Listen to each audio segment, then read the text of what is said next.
Hello and welcome back to Anime Roulette. If you missed the first episode, this is a series where I basically get a bunch of random anime titles that I've not watched before and go in completely blind, giving my thoughts as I go through. So let's spin the wheel and see what's up first. My Dear Mary, or Metal Angel Mary as it was released over here. It's a 3-episode 1996 OVA, and as it is with all 90s OVAs, we have no idea what we're going to watch. So, let's watch the first episode. An interesting start, seems to be a fairly light-hearted sci-fi series with some ecchi elements. It's a lot nicer looking than I thought it would be. I mean, animation-wise. Visually, it looks pretty dated. Not really sure what to think of the story so far though, seems a bit random.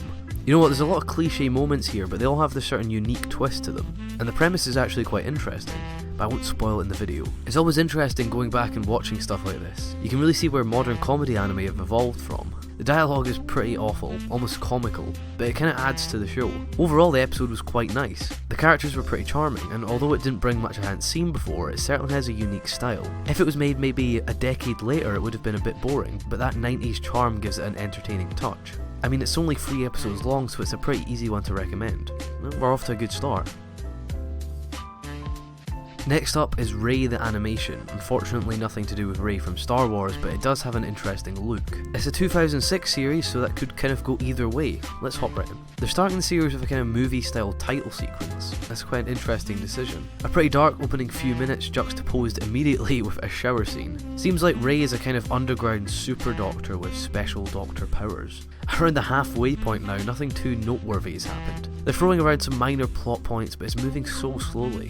What I would like to mention though is the background design. The character designs are weak, but the backgrounds are quite nice.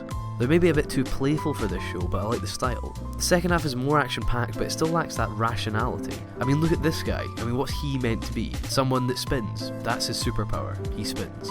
So anyway, he spins all the bad guys away and Rey finishes her operation. And then we have some reflection on the episode and it ends.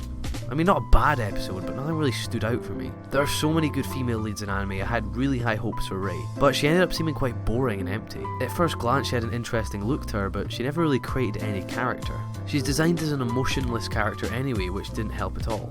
Probably won't watch any more of this. And now we have Final Fantasy Unlimited, and it really does seem like the Final Fantasy franchise is unlimited. I'm a fan, but I've never actually heard of this one. It's a 2001 TV series that seems to be a kind of standalone based on the Final Fantasy universe. Quite an interesting concept there, so let's give it a watch. If you can't tell, the production quality is pretty poor, but everything seems to have a nice style about it. The Eva influence is very real in this series. And oh boy, look at that CG. Let's have another look at that one. It looks like a Bionicle. I mean, this is such a bizarre animation style. It's bordering on looking fan-made. Man, I have no idea what's going on, but I really don't care. After that crazy first few minutes, it just jumps into an opening as if nothing out of the ordinary happened at all. For the weirdly horrible production quality, the show has an interesting aesthetic. And now a magic train with eyes appears. I mean, this just keeps getting better and better. The story actually has some dark undertones, quite an interesting little twist. It's developing into a kind of mysterious adventure series. Certainly nothing the first few minutes would suggest. And now a giant mushroom with eyes. Does everything just have eyes in this series? And the episode actually ends with a really nice fight scene and an awesome finish. From what started off as a really tacky looking mess, ended up being an incredibly imaginative and intriguing mystery series. It introduced its plot points nicely without giving away too much. It seems like this series could be hiding a more layered personality. Anyway, they've set up a pretty intriguing series, so I'm pretty interested in watching more. Amatsuki might be the newest thing we've watched on Anime Roulette. It's a 2008 historical series, but the cover art doesn't give too much away. Let's just hop right into the first episode. The art style strikes me immediately, and not in a great way. It really just reminds me of a low-end TV battle shonen. I had a bland-looking protagonist in a school setting. The premise seems interesting enough, mixing Edo period Japan with a modern-day setting, but the execution seems very poor. Almost all of the narrative has just been given to us through boring exposition. It's not exploring its world at all. It's just making us listen to a guy explaining everything. It's trying to set up a kind of Zegapane-esque narrative, something I'm a massive fan of, turning tropes and expectations on their head to create an interesting story. I'm not feeling that here. It's asking the questions instead of letting the viewer naturally develop these questions themselves. The episode introduced some very interesting thematic ideas and seemed to have some good intentions, but the execution was just very poor, certainly not enough to rival its narrative counterparts. Now this series, Santoku Sir Shih Tzu, or just Real Drive, is a series I'm really looking forward to watching. Another 2008 series, but this time it's a sci-fi action by Production IG. Let's get started. Instantly, this is a much higher production value series than the other older shows we've watched. This is a nice change. The first few minutes are fairly exposition heavy, but it manages it well. The highlights so far are the visuals, with a very, very interesting opening to the series. It didn't give us much context about what was going on, but it was very exciting and quite brutal at parts. Not what I was expecting at all.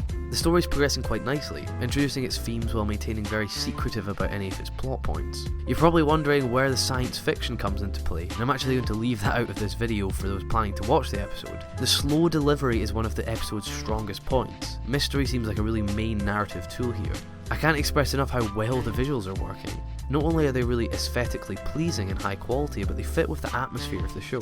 I don't actually want to talk about the rest of the episode's narrative. It's doing some really interesting stuff, but it's best experienced completely blind. But overall, what a fantastic find. Lots of interesting narrative choices, complicated but manageable plot points, and some very fun characters to roll everything along. Without a doubt, I will definitely be watching more. Prism Arc is the final show of the episode, a pretty cool looking 2007 series. It's another game adaptation, but I don't actually know much about the franchise, so let's just hop into the first episode. Well, it definitely feels like a video game. The first few minutes contained a big chunk of interchangeable dialogue and then a short action scene. The aesthetic looks pretty cool though. Lots of detail in the character designs in the world. Kinda reminds me of Horizon in the middle of nowhere. Lots of things you normally identify as cliché done in a unique style. It looks nice, but I'm almost 7 minutes in and all they've done is have the main character commentate over everything. I'm not taking any of it in yet because it didn't establish any context for me. It's explaining the lore of a world I've not been introduced to yet. This kind of style might work in other media like video games or visual novels, but for anime it just doesn't work. It's too descriptive for such a visual medium. And now that they have introduced some dialogue, it's super cheesy and again doesn't provide me with any interest. The episode certainly didn't lack in its style, but it did lack in its narrative. I could never really get into the story it was trying to tell. Too much exposition and random dialogue. The first episode was an okay watch, but I don't think I'll be watching more of this one. So that's all for this episode. We actually had some very interesting series in this one. A few I'll definitely be continuing. And let me know in the comments if you're going to be checking them out and what you thought of them. And if you want more Anime Roulette, click the like button and leave a comment letting me know. But thanks for watching, cheers.